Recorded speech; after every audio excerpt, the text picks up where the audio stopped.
Media. As consumers, we are bombarded by it at every turn, like the Incredible Hulk being bombarded by gamma rays. But what makes some media endure, while others are banished to the forgotten black hole of obscurity, never to be heard from again? Who or what decides this? Hetero life mates Steve and Yahel want to know, and they want to know now. This is Obscurity Now. It's Sunday afternoon, so you know what that means. It's time for another episode of Obscurity Now. My name is Steve, and with me is my co-host. Yahel. It's Sunday. That means it's time for you to touch my backstage pass and ride my limousine.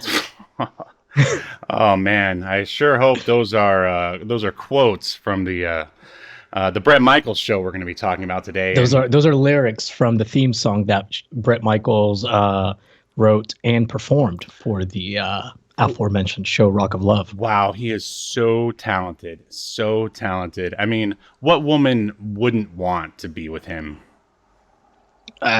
You got me. I don't know, a woman concerned about her sexual health.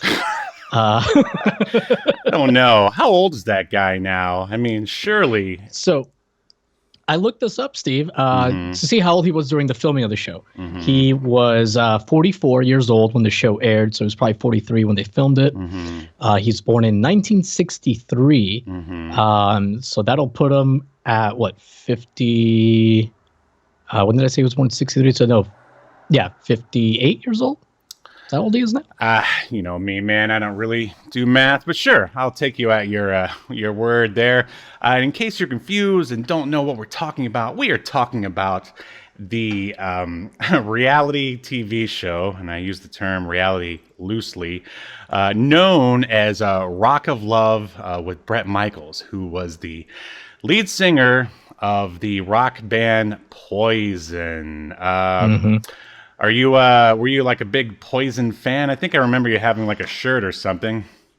Yeah, I did have a Poison shirt, and more importantly, Poison was was going to be the first CD I ever bought, actually. As a young, dumb, I think I would have been like 9 or 10, I don't know. But we were like at Walmart or something, and I wanted to buy it. And my dad was like, yeah, you can buy whatever you want. Then he saw like the cover, and it was like a lady with like, I don't know, she looked like a cat, and she had like a giant tongue.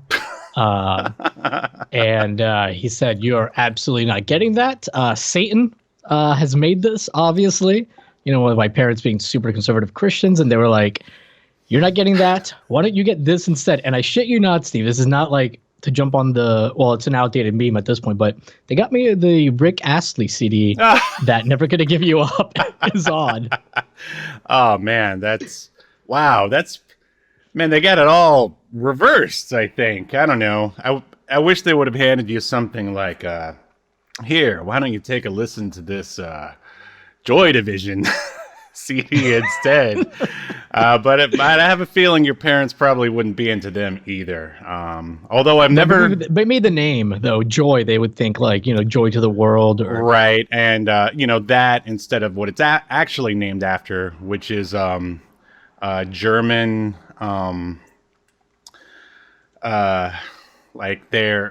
it was these squads of Germans that were told to go out and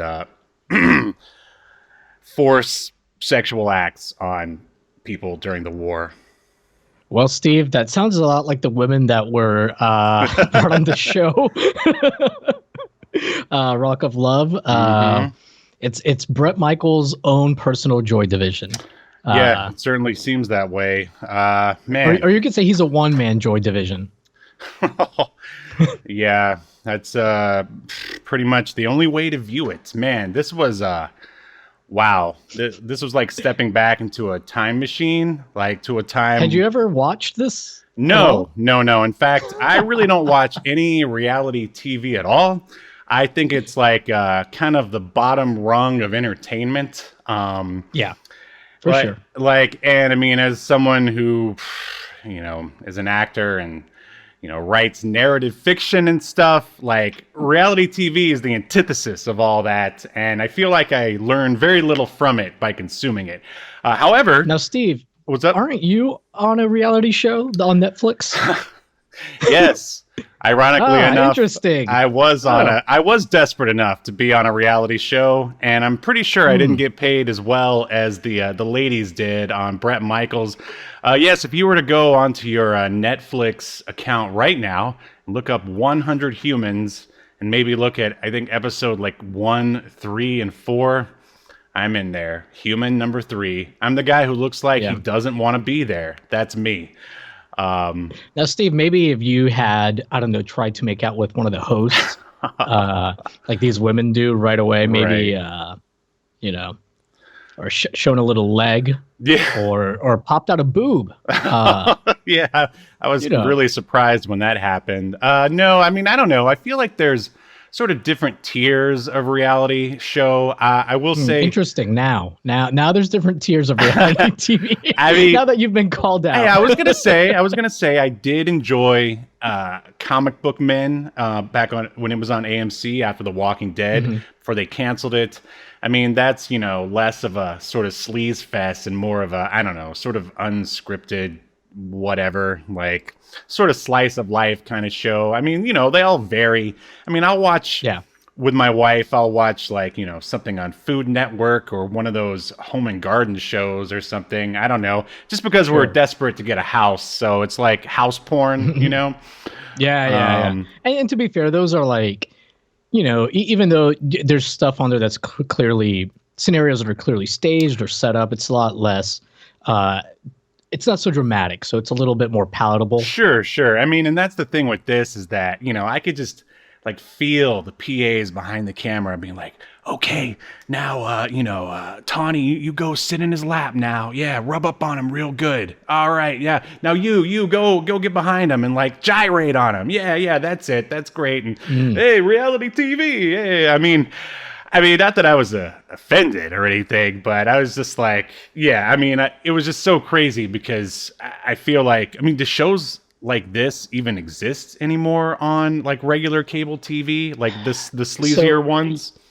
Yeah. I mean, they have like those like Temptation Island, which is all about like getting, like couples go on there and like the point is for like to see if they'll cheat or not with like some other hot person. Wow. So they do still exist. Okay. Well, that shows how much network and cable TV that I watch in this day and age. Yeah. But like aside from this, do you say that you enjoy reality TV? What got you to watch this to begin with? No, I don't watch it regularly, like at all. And I am a fan of this era of these VH1 of love shows. Like there were a ton of them. Flavor of Love with Flavor Flav started it. Then Bret. I almost said Shawn Michaels. Well, now that I'd watch. Bret Michaels. Yeah, he just whenever you get eliminated on Shawn Michaels' show, he sweet chin kicks you. That sounds so good. Oh man, WWE Network really dropped the ball on that one. They really did. Shawn Michaels get a divorce. I've got a $10,000 idea for you. Right. Yeah. See, we could be the next. I don't know. I was gonna say, since we're talking about wrestling, this reminds me of something that like Eric Bischoff would have produced like around this time because he produced a lot of reality TV and was even like involved with like the guy who some VH1 shows, and Scott Baio, I know he did like that show. The Girls Gone Wild producer, like that was like one of Eric Bischoff's friends or something. But enough about Eric Bischoff. But about these VH1 of love shows, they had like a ton of them. Like a lot of the eliminated contestants from the shows end up getting like their own spin-offs. Like I Love New York is like a pretty well-known one, and she was a contestant on the original Flavor of Love. There was Daisy of Love. There were a bunch of them. And then there was like a challenge show called For the Love of Money. Anyway, Steve, I am not as embarrassed as I should be to tell you that I recently, within the last 2 years, watched all of these VH1 of love shows all the way through every season of every single one. See, now, what compelled you to watch it? Is it just kind of like, so bad it's good. I mean, kind of like what Exactly. Okay. I mean, I don't Yeah, know. I it's don't just- get the same enjoyment from this as I do of watching like a bad movie. But we'll get to that. Like, why don't we jump into the IMDb and we'll continue ruminating about these shows. What do you say? What? Absolutely. Just one little thing, Sure. real quick. Chris Perry in the chat said that we should do a No Holds Barred episode. Chris, we already did it, Daddy. Yeah. Tell your dad, Aerosmith guitarist Joe Perry, that we already did one. All right. Yeah, we did one like a month ago, maybe. It's on the YouTube archives. Highest at least. rated episode, I'd say. Yeah. I'll throw the link in the description while you go over the IMDb, if that's cool with you. Sounds good. But first,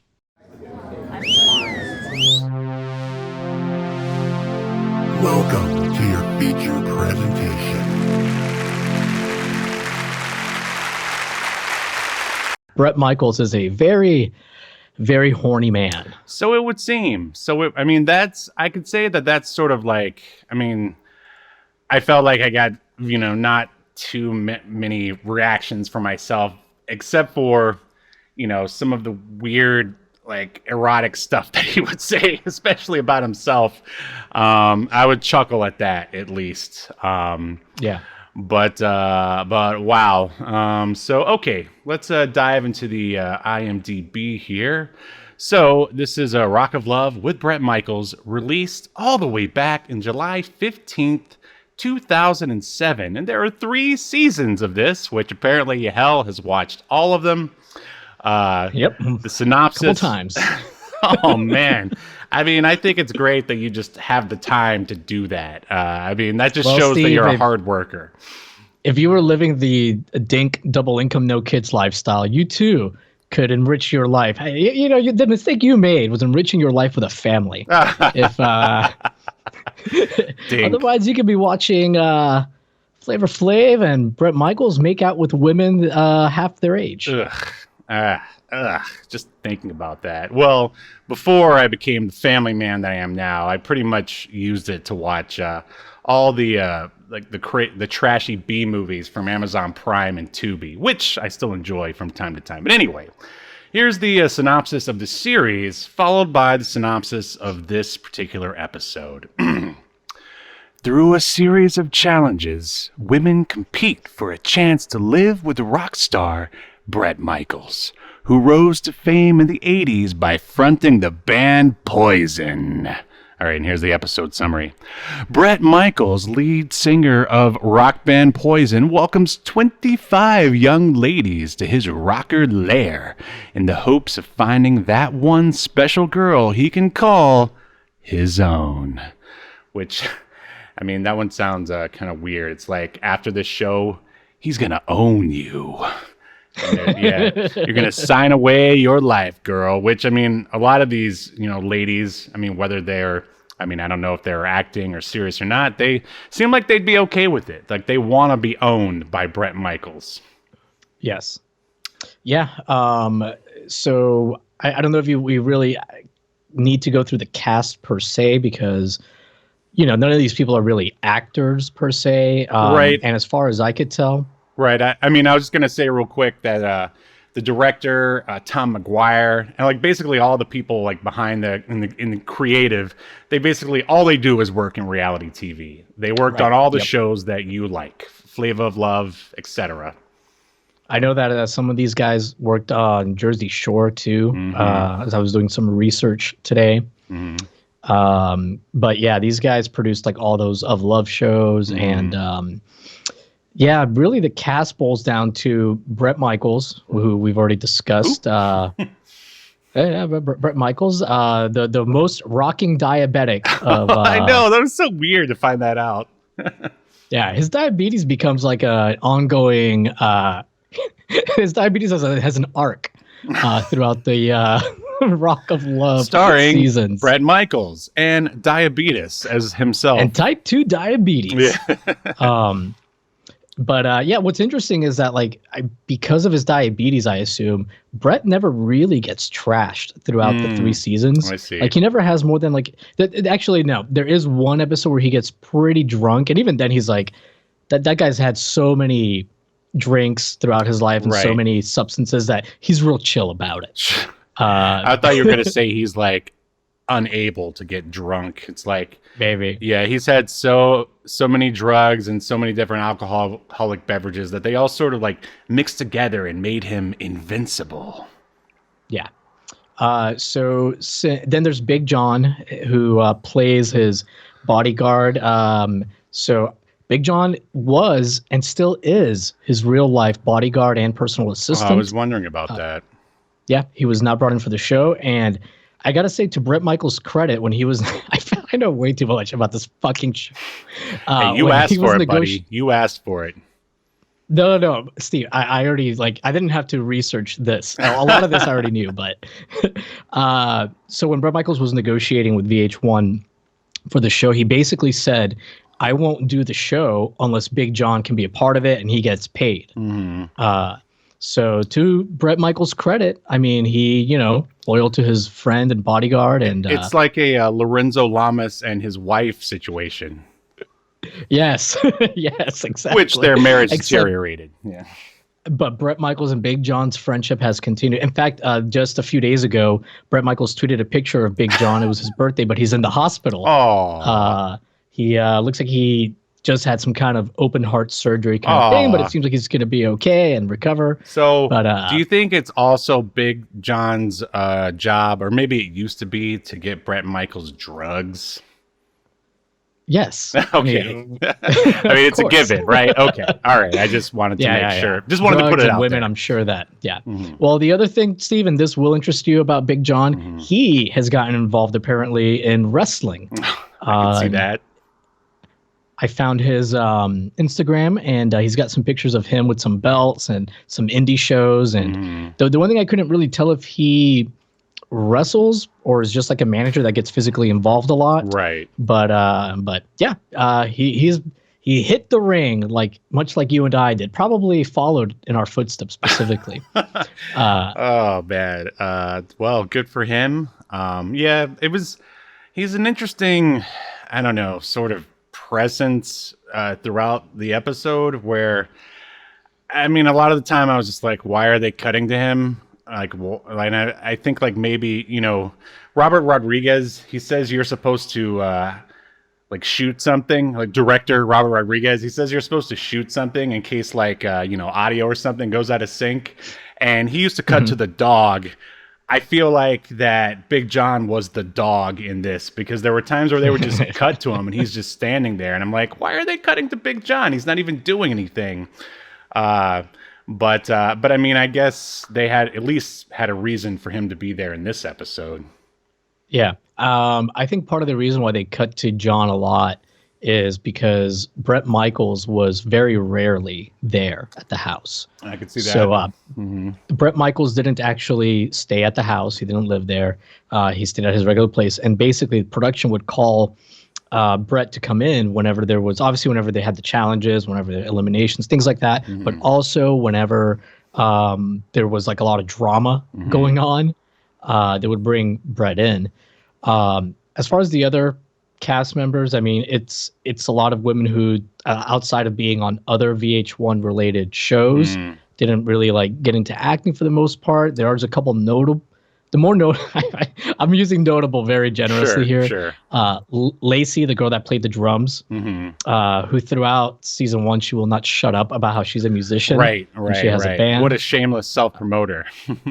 Yeah. Now, I really think she was legitimately into Bret Michaels. In fact, I think a lot of these girls were legitimately into Bret Michaels. Sure. Her, Heather, which was the stripper that flashed her boob. And I have to specify the stripper that flashed her boob because there's several dancers. Right. Nothing wrong with that, but specifying which one. But yeah, I know that Lacey actually has a podcast which I haven't listened to, surprisingly. She started it about a year ago, where she interviews people that were on all these VH1 shows. Yeah, I read a Reddit AMA with one of the producers from the show, or I think it was actually a PA at the time. And basically he said that Bret was not interested ever in any of these women, with the exception of one from the 3rd season. Oh, wow. and instead he was just quote unquote really good at pretending to be interested. Huh.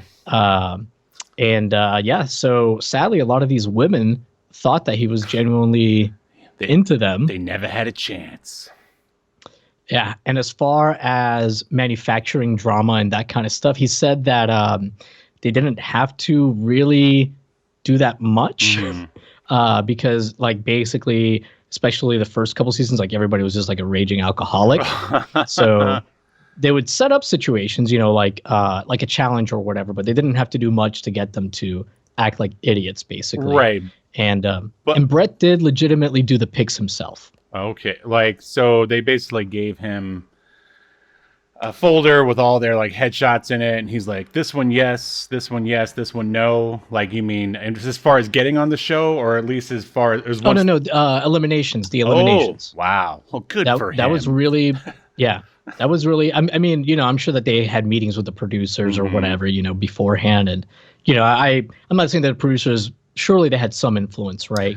Right. But, I mean, I think it was proven in this first episode here. I mean, you say, maybe later on down the line, they didn't have to manufacture drama, but clearly. All right. So let's sort of dive into, I guess, the beginning here. And good basically, Bret rides his motorcycle to his house in the Hollywood Hills. And I thought that motorcycle looked kind of dumb. It looked like it had a taxi cab kind of theme going to it. Yeah, he's no renegade. No, you got that right.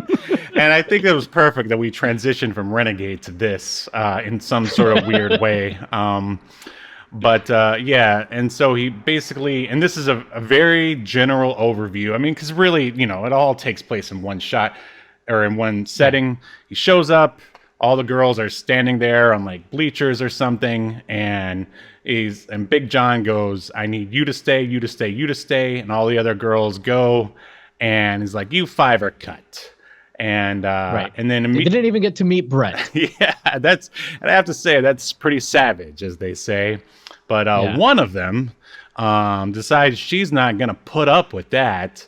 And I wrote her name down. Tiffany. Tiffany, yep.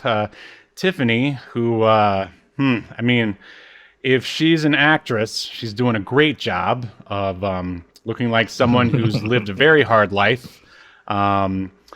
Steve, how do you think she was 52 or a really rough 32?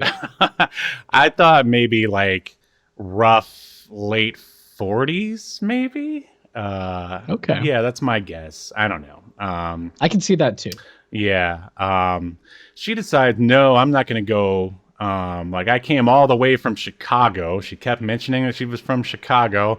I wonder what Chicago thought about her. If they were watching and they were like, yeah, wait, that's not a good Chicago accent. Well, I know that CM Punk dedicated his return at the United Center in Chicago to Tiffany from Rock of Love, Steve. So, she's obviously had a major impact. If it wasn't for Tiffany, some say CM Punk would still be sitting at his couch at home. Thank you for Tiffany. A timely AEW reference. That was great. Yes. Tonight, All Out. You can watch it at 8 p.m. after this podcast. Oh, man. Why don't we have any sponsors yet? I mean, we're basically already doing the work for them. Right. But, so, I mean, of course, I'm going to call BS on that right there. I mean, if someone was going to say, no, I'm not going anywhere, I mean, you better believe, the director would, just snap his fingers and, have a couple of PAs just haul whoever it is away. So, of course, it's, written in that we need this woman to stick around and add extra conflict to what basically we from then on out. Well, actually, from there we move into. It's I don't know who came up with this idea, but there's Bret's I decided I want to take some sexy pictures of all the girls just so I can get to know them from the outside a little bit better. Is that what he said? Yeah. Which, I mean, man, I don't know if you could get away with that these days. But Bret says, but by the way, first of all, so the house, what did you think about the house that they rented for this? Which I'm surprised that they actually said that they rented the house and didn't try to pass it off as Bret's own house. Well, see, the thing with that is that they showed his actual house That's true. And then they were like, so I gave my money to Big John and told him to rent a place in the Hollywood Hills. Like, did they end up at Bret's real house, like, later on in the series? No. I'll let you know what happens later at the end of the series, but no. Because the whole, like, thing is, like, Bret's like, oh, well, I lived there with my daughters, my 2 beautiful daughters, and I got to make sure these women are good enough to meet them before I'll let that happen. Right, yeah. But I mean, I just thought it was weird that they showed shots of his house. He was like, I've got a pool big enough to kayak in, and it's like, whoa, okay, you're big time, buddy. I get it. The thing though, that whole thing about like, oh, I need to make sure they're good enough to meet my daughter, that begins what I like to call VH1's like trying to pass Bret Michaels off as like the hormone with a heart of gold. Or how about hard on with a heart of gold? Yeah, the hard on with a heart of gold. Which, he's taking these pictures. Like, he says that he's like, photography is like one of his hobbies. And they actually show some of the pictures he took. And they're the most out of focus, poorly composited pictures you have ever seen. Right. Yeah. And I mean, a lot of them are done on purpose to make some of the less attractive girls highlight their, failures. No, that's not a good way to say. All right, I mean, they just were, they were making people look bad on purpose. There's really like no, you would never like say about any of these girls, oh, they're ugly, right? But they clearly have some that are more like super model. Oh, this girl could be a model, and some that are more. And I'm sure they came out here, and by here I mean Hollywood, and tried to be said model, and then ended up on Bret Michaels' Rock of Love. On Bret Michaels' lap. But like you were saying, he takes these pictures. He's got like a little section. They're in a single file line, and as every girl comes up to have her picture taken by him, they make out with him. Lots of tongue. It's disgusting. It is disgusting. Not because making out is disgusting. It's like the way that I don't know. There's just I mean, just the fact that someone else's tongue was already there, and you have seconds ago. Yeah, and then you have to go there and participate. I mean, and some of the ladies, when they were being interviewed and talking to the camera, they were like, "Oh yeah, I mean that girl was just there, so I didn't want to have anything to do with that," and I can respect that. But there were some other girls that were like, "Oh, I saw these girls." Like Magdalene, I think was her name. She's like, "Oh, I saw these girls going up there and kissing him." So I was like, I can't be showing up. So she looks like she's the one that was like in the sundress that looks like really classy. Mm-hmm. And she like went up and like just like licked his entire face practically, Right. Yeah. It was a whore off is what it was. Yeah. A whore off. Yeah. But that the house, like there's like, it's very mid 2000s decorated. It's mid 2000s hot topic ish. Oh, like there's lots of like, like weird colors. What were those tattoo shirts that were so popular? Affliction, yes. Bret Michaels wears Affliction shirts all 3 seasons. That, and it was like... And Ed Hardy. Yes, that's it. That's what I was looking for, Ed Hardy. And there's a picture right now up on the Obscuritron of him with his cowboy hat and his fingers up like this. Like, I swear, when he wears a cowboy hat, he looks like the human embodiment of Tampa, Florida. Like, do you ever get that? You ever get that from him? I'm just like, man, that guy's gotta be from Tampa, Florida. Even though I know he's not. But he's like somebody from Lakeland that got some money. Yes. I'm so glad you agree with me. Oh man. Yeah. Well, by the way, Bret Michaels' hair supposedly supposedly maybe there's rumors. I didn't look into it. I didn't Google it. I guess I don't want the magic ruined. But maybe he wears a wig. And that's why he's always wearing bandanas that cover, or he's like got a super bad receding hairline, and that's why he wears like the big bandana the way he does. And that's one of my notes here. I was like, why do you have Bret? Why do you have to wear bandana and a cowboy hat? It just seems like overkill to me. I mean, unless you're actually working out in the fields, Yeah. Now there is like an episode in season 2 or 3. I want to say season 3, where you do see him without a bandana or a hat on, and I mean the hair looked thinner than I expected, but it didn't look like he was losing it per se. I mean, he never had like a huge thick head of hair anyways. Do you think so? I don't know. Do you think I don't know what the deal is, but he and Hulk shop at the same wig shop? Dude, he's definitely wearing extensions in this, though. Like, you can tell in some of the shots, like pretty bad extensions. But who cares about his extensions when these women are getting trashed all throughout? A lot of the episode consists of the women kind of getting to know each other. There's only one extension those ladies care about. You know what I'm saying? Oh my God! Speaking of his hard on, while he's taking pictures of these women, he'll like take a picture and he'll like look down at his junk. He'll look down at his cock and go, oh, excuse me. He's like touching it. He's like what? Yeah, there was even some like boing sound effects like put in at one point. Yeah. I mean, I wrote down a lot of quotes like once we get to them. But I mean, I guess they're just from everyone, but I'll save that for later. But yeah, like he talks about his penis a lot. he talks about getting erect all throughout the episode. Well, an ongoing theme for Bret Michaels is everything and anything turns him on. Like he talks about this one girl, Jess, how like he likes her, but she's putting up a wall. And he talks about, first of all, he doesn't like that. And that worries him. But then he goes, but you know, her having a wall up kind of turns me on.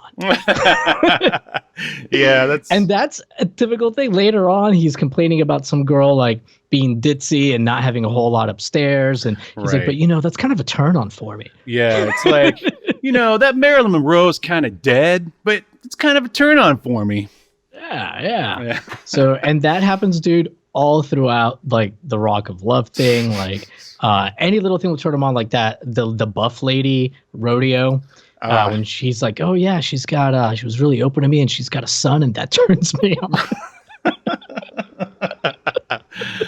Yeah. Bro, what are you doing, buddy? Is your sugar low? Do we need to give you some insulin? I mean, I guess it's good if you're just into everything. I don't know. But yeah. Somebody get this man a EpiPen stat. Yeah.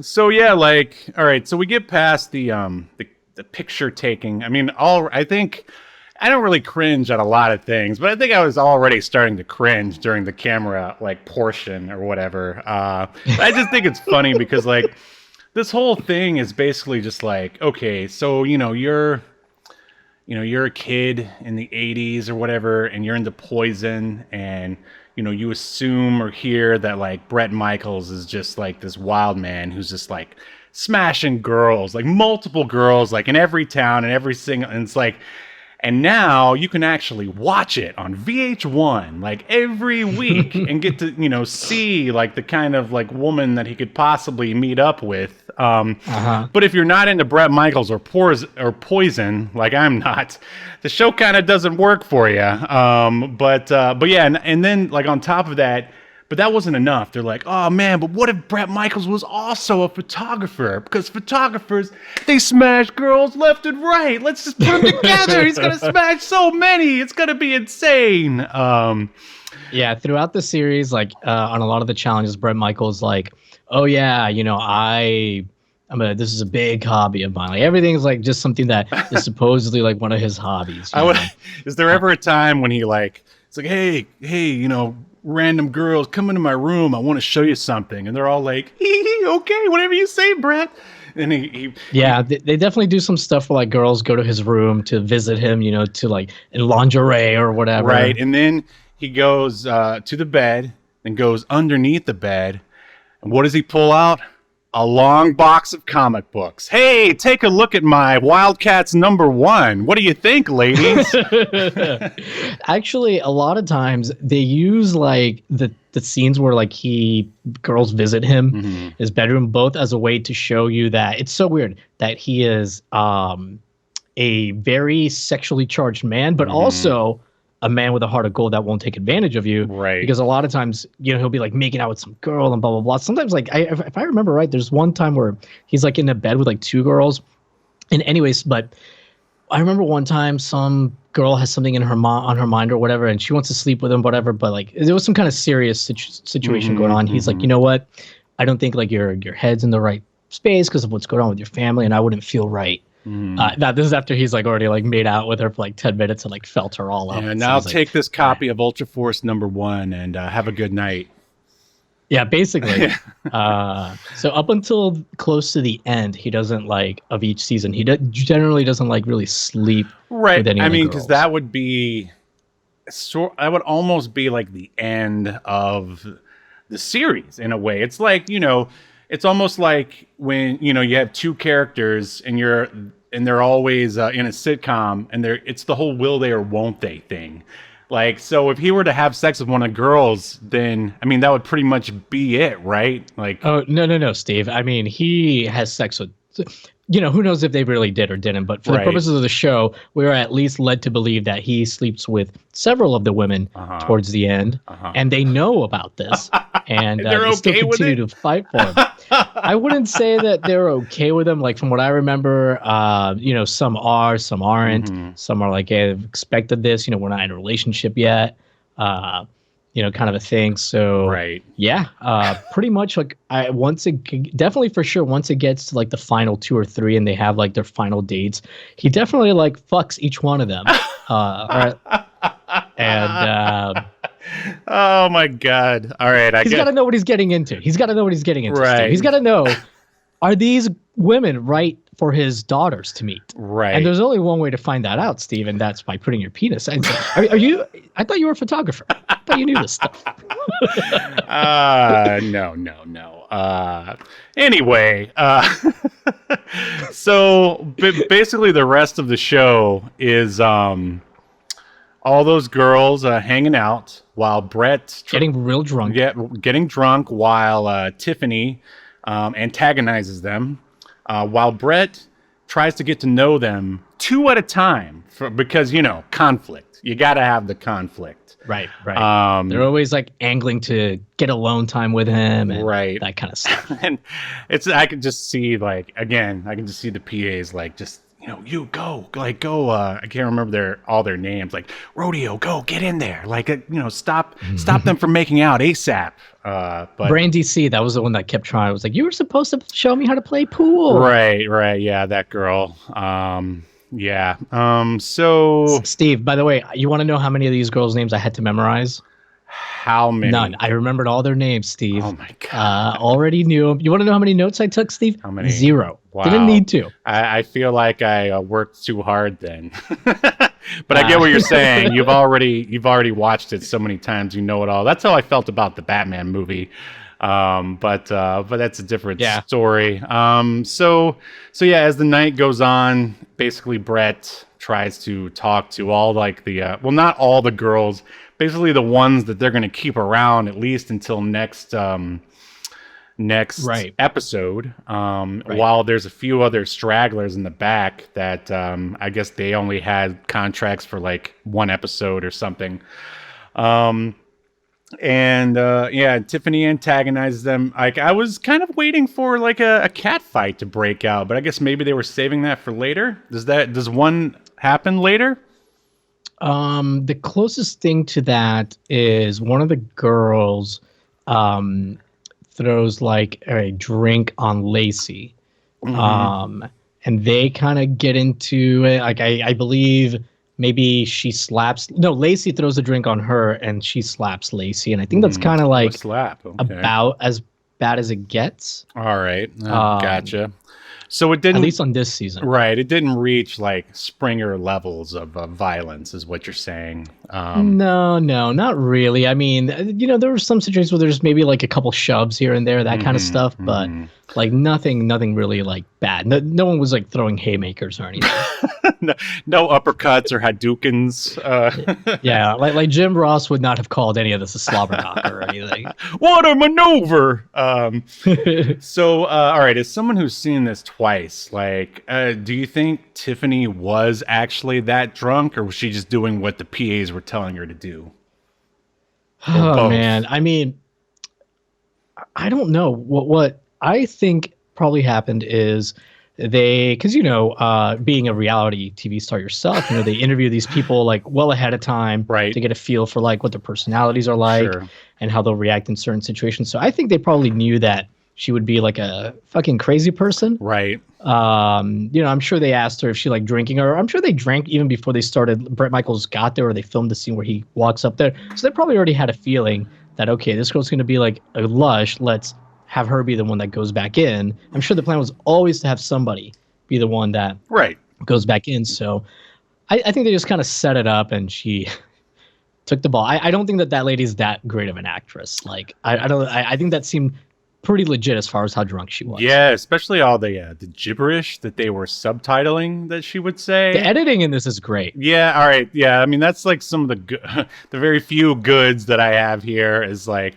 the production is great. There's lots of like sweeping drone shots. I mean, this is on like a real cable like network, so of course it's going to be good. And they were definitely trying, at least in the editing room, to make it as humorous as they could. I mean, after all, you got your boing sign, to simulate a boner. I mean, you can't get much more highbrow than that. Yeah. But it's funny how they, because you and I watched this on Amazon Prime, and on Amazon Prime, it's uncensored. Right. Excuse me. So, and a lot of the VH1 of love shows are there. So if somebody gets naked or whatever, you'll see everything. They don't bleep out the cursing. But did you notice that there's a scene where Bret Michaels is like talking to some of the girls outside, and he says something about bumping? Yeah, yeah. What was that? Okay, so I had a feeling, because you hadn't seen this before, you're gonna be like, "What the hell?" So in the normal version, which I believe is on Hulu, by the way, the censored version, they have that bleeped out.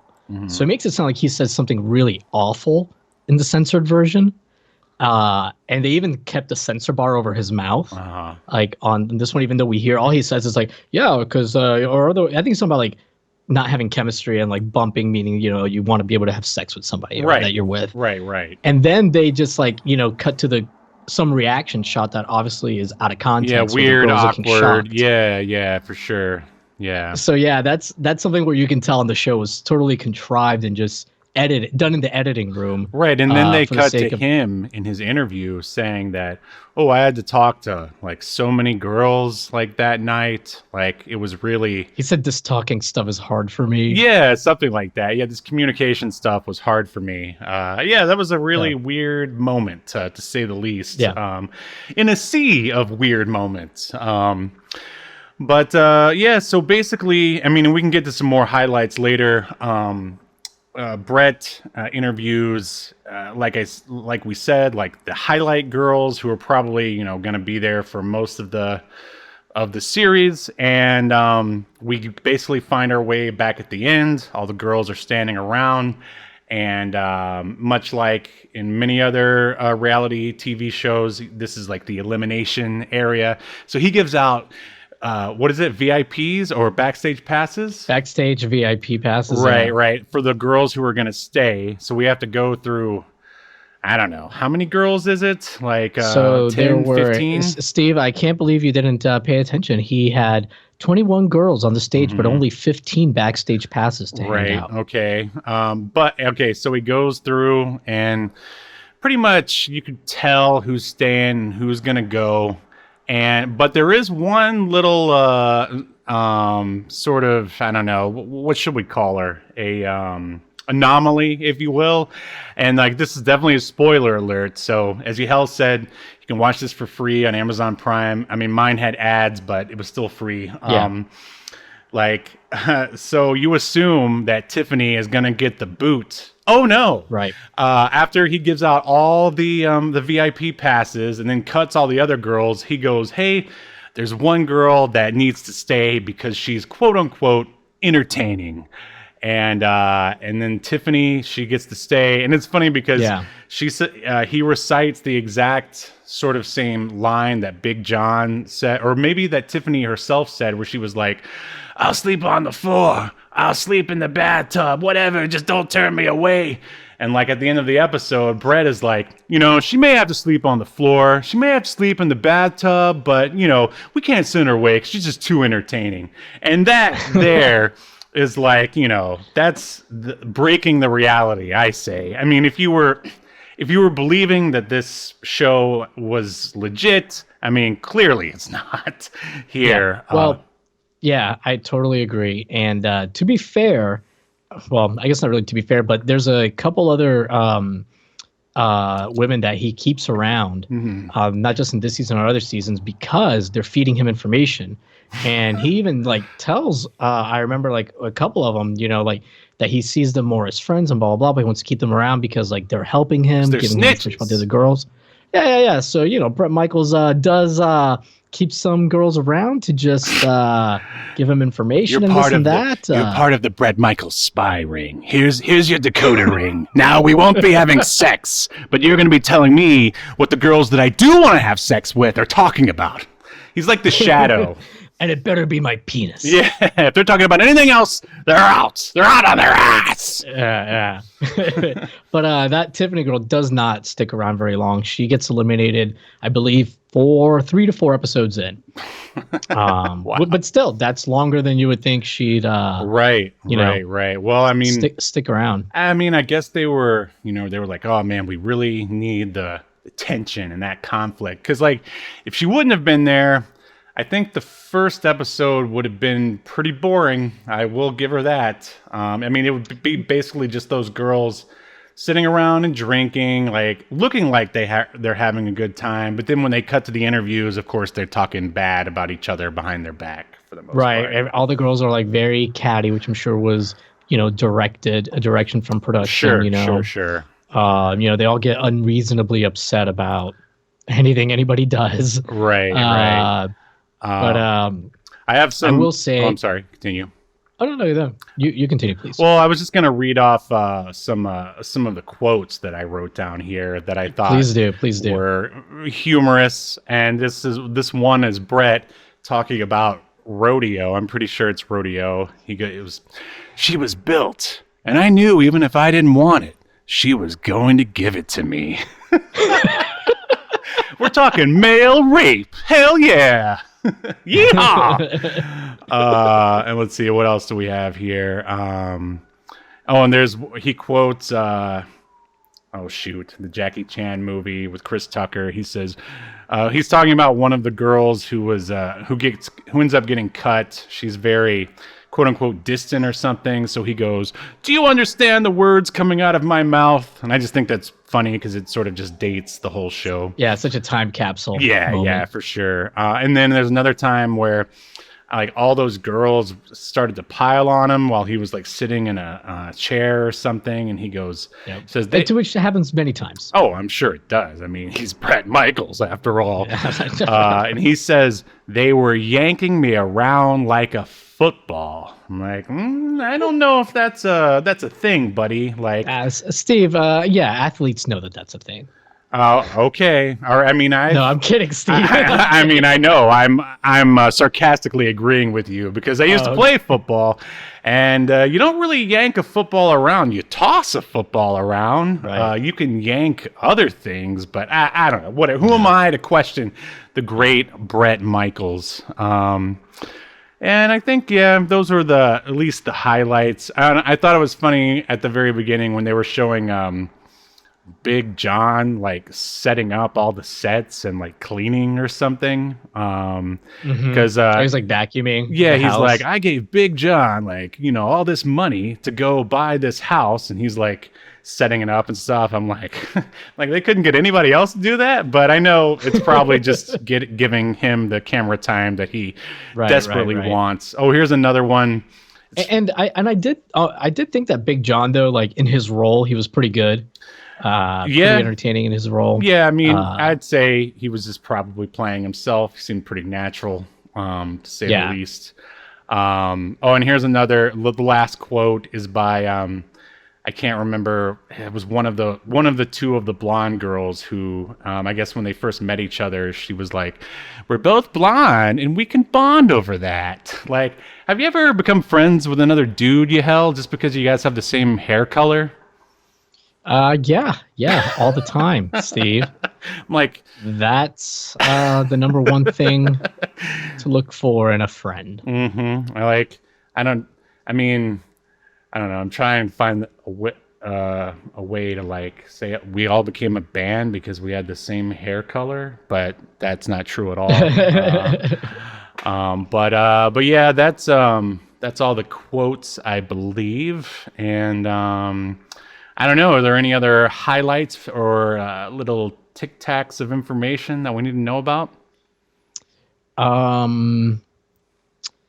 I mean, I think that's pretty much it. I will say that as the show goes on, and it's really over the top, which is what I like about it. Like, these women like really play up their characters. Like the ones that are supposed to be ditzy really like play it up to like a ridiculous degree. Like everyone's pretty much hammy on the show, which is I think why I like it so much.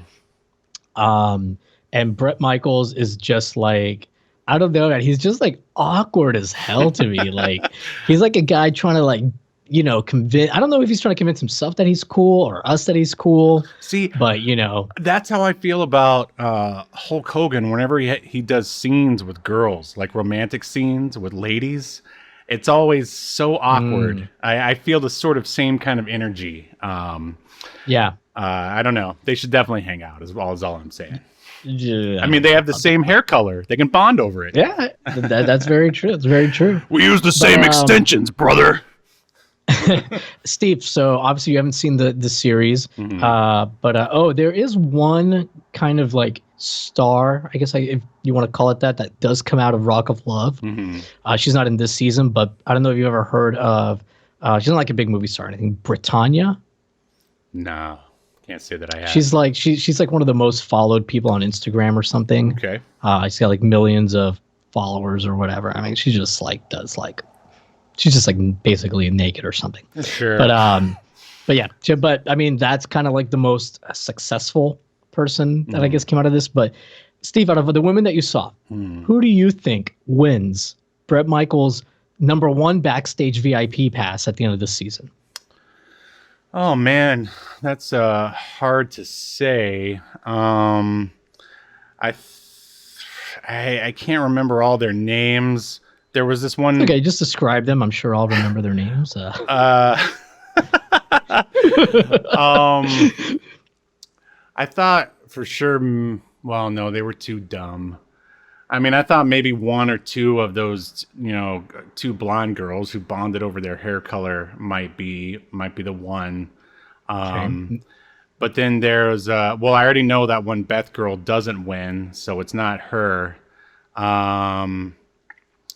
The girl, just because I saw her on the slideshow just now, that girl with the pink hair, does she win? Yes, that's her. She does win. Oh, wow, I can't believe you got it. Yeah, Jess wins because she's the one that puts up her guard, and as we all know, that's one of Bret Michaels' 700 turn-ons. Wow, so he likes a challenge, huh? I am genuinely shocked that you got that, but yeah, and now they do a reunion show at the end of the season, like a lot of these reality shows at the time did, and I think they still do. And in the reunion show, Jess pretty much breaks up with him, kind of says that, like, they're not really right for each other, and that she thinks that Heather, who was the stripper that popped her boob out, it was basically down to Jess and her, and she says that, he thinks that she was a better fit for him and blah, blah, blah. So they call it off. Bret Michaels pretends to care. I'll just go back to my massive swimming pool and I assume he must have a lot of money, like maybe a money bin that he can swim around in. Yeah. He spent all summer swimming, kayaking in his pool. He went on a walkabout in his kayak. Oh man! And that's how they end up with season 2 of Rock of Love, and then of course there's season 3, and that was the last we saw of the Rock of Love shows. 3 seasons. So I noticed on IMDb, like it says 3 or it shows the year that it started, and then it's like a question mark that there could possibly be more. Do you think there will be? I think that this is supposed to be some kind of philosophical statement about the fact that Bret Michaels, his heart of gold is so large that he can't just have one Rock of Love. He has too much love to give. And the search will never end. Kind of like the Starship Enterprise and its continuing mission to Yes. seek out new life, new civilization, and so on. Yes. Bret Michaels' mission is to explore strange new women. Nailed it. And of course, no Star Trek connection. Believe me, I looked. I was ready to grasp at straws, looking at producers' credits. Who are they with? Are they married to somebody who has a Star Trek connection? I mean, No. that should tell you something, man. If you can't find a Star Trek connection in the world of reality TV, then it might not be for you. Maybe it's not. Remembered or underrated? That is the question. So, Yahel Velazquez, do you think that Rock of Love should be remembered for all time or tossed into the black hole of obscurity, never to be heard from again? Now, I do have unlike, a lot of the stuff that we watch, I do have the advantage of having seen like the entire series, right? And I will say the first episode it's okay, but I don't feel like it's indicative per se of the entire season. I feel like it gets more fun as it goes on, and more ridiculous in a good way. Yeah, like I'm sorry, I'm gonna jump in there real quick. Do they not put them through any kind of like wacky games or anything? Yeah, they do a bunch of them. Because I was a little disappointed there were no wacky games. Yes, they do. In fact, I think starting with the next episode, they start those. And they have them do like some really cringy stuff where like, okay, they have to record a song for Bret Michaels, that kind of stuff. And it's awful because they have to like write the lyrics, Of course. I think like at one point they have to make like a business presentation, like split into groups. There's some physical challenges too, like they do like mud football. Of course. Surprised they just didn't do mud wrestling while they were at it. I believe in season 3 there is a wrestling thing, like they go train to wrestle. And like they have pro to put on wrestling matches. Or Olympic? Yeah. Oh, no, I'm sorry. That was Chance of Love, one of the spin-off shows. Sorry. Oh my God. Real Chance of Love. You're like an encyclopedia of reality TV over here. Yeah, but I believe that the girls actually box. The Rock of Love girls. Boxing. Yeah, gotcha. Yeah. But so to me, I actually do think it's fun. I would say though, if anybody is curious about watching it, give it like 2 or 3 episodes. In fact, you can probably skip the first episode, to be honest. It's like the first day of school. You're just sort of getting to know people. Yeah. Yeah. It's not important for the Rock of Love canon. The Rock of Love averse. Yeah. So anyways, my vote's a yes, keep it, but I believe you may have a different answer. Yeah. I mean, this wasn't for me. Like, I don't really like reality TV as a genre. I mean, even Comic Book Men, at first I hated it, but then it slowly like sort of grew on me. Maybe if I watched more episodes of this, it would grow on me as well, like a fungus. But yeah, I stick to the world of narrative fiction for the most part. So, I mean, I'm going to have to go with a no. So that leads us to another stalemate, which is fine. And I just want to say that, like, I don't judge anyone who watches reality TV. And also, I think, like, even if it's, like, super sleazy, you should be allowed to watch whatever you want. Like, I'm not here to judge. I mean, I've watched all kinds of, like, as I said, terrible B-movie trash. And I mean, I wouldn't want to be judged for watching that either. So I think it's all about like how you take the entertainment, like if you are watching Rock of Love and you think it's all like 100% legit, I mean, okay, that's pretty stupid. That's like thinking, wrestling is 100% real or something, So if, but I think if you just like take it as like some kind of turn your mind off entertainment, it's, Right. Well, like I just couldn't find anyone to like root for. I mean, and I tried, I was like, oh, maybe I want that girl to win. And then I was just like, I don't think anyone should. Like, why do I care if Bret Michaels finds a girlfriend or not? He's just going to go, have sex with somebody else who's not on the show. Like, oh, we do have a comment here from Laney Cakes, who is my girlfriend, and who I watched all these shows with the last couple of years. She actually rewatched it with me, and we had a good time watching it. She said that's the best kind of TV, but yeah, not for everyone. Like you said. I understand that, Yeah, I mean, I've watched an episode or two of the Kardashians with my wife, so I'll admit it. I wouldn't say that I really enjoyed it, but I got to look at my phone quite a bit. Anyway, thank you so much for joining us here on Obscurity Now. I do have one thing before we go. Of course, we are just pleased as punch, like however you enjoy the show, be it by podcast or Twitch. But right now on YouTube, we are at 299 subs. So if you want to be sub number 300, this is your chance. And I think Bret Michaels is going to be sub number 300 for Rodeo. That's a different kind of sub.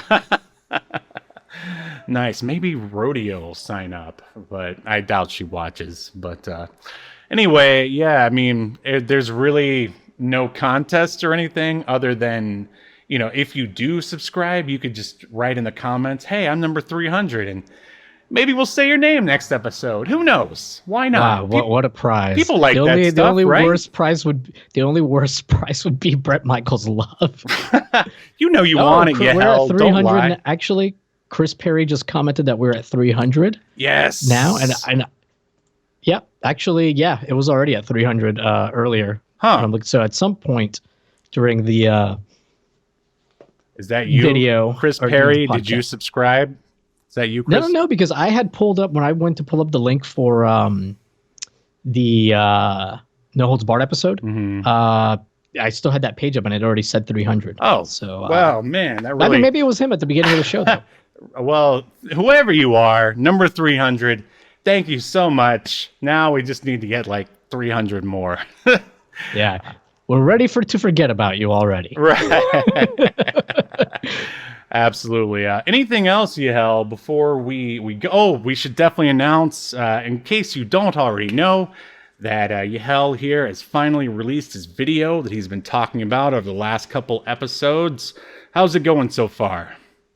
It's doing really well. I'm probably on a list at the FBI now. Nice. That's good. But it's doing well. People seem to like it, and it's getting more views than I expected since it's a very niche topic. The winners don't use drugs screen from arcades. That screen that flashes for like 5 seconds. There's a whole big backstory about it. Right. I mean, I don't know. I think there's I feel like I'm a part of, like, there's a big following for arcade stuff. And who wouldn't want to know about that thing, right? I think most people probably just never gave it any thought. They were just like, oh, okay. Yeah. Laney said, big keyword finally.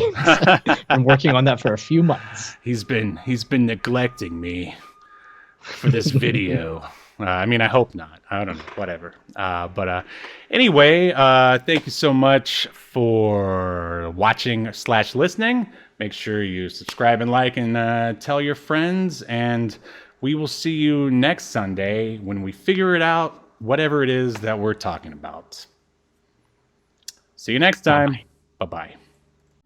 You've been enjoying Obscurity Now, a podcast that's recorded live to tape and streamed to Twitch and YouTube. Subscribe so you never miss an episode or hilarious quip. Take us with you by following the download links provided in the show notes to wherever you get podcasts. And take notice of our various social media links.